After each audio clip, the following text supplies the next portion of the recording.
High guys, हजुरहरूलाई फेरि पनि स्वागत छ मेरो नयाँ मिनी भ्लगमा। अन्त चाहिँ म उठेँ होइन, अन्त कफी सफी बनाएर पिएँ। अन्त चाहिँ म अब चाहिँ बनाउँदैछु डिनर बनाउनु लागि होइन। अन्त आलु भुटेँ हो, त्यसको बादमा चाहिँ छुर्पीको अचार बनाएँ, पिरो सिलौटोमा पिसेको।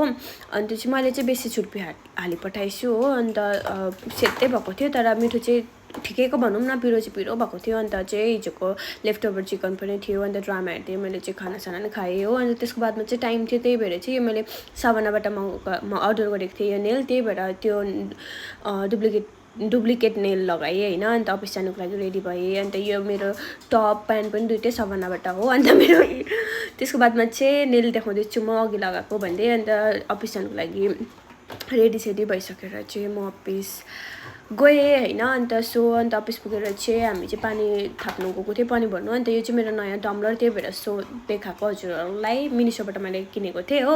अन्त त्यसको बादमा हामी चाहिँ ब्रेकमा क्यान्टिन गएको थिएँ। अन्त क्यान्टिनमा जाँदाखेरि चाहिँ पानी पुरा परिरहेको थियो, त्यही भएर हामी चाहिँ दोकान गएन। अन्त चाहिँ यहाँबाट चाउमिन किनेको थिएँ। मलाई त्यस्तो नुडल्स मन नपर्ने मान्छेलाई नि एक्चुअली चाहिँ यहाँको चिकन चाउमिन मन पर्नु थालेको छ।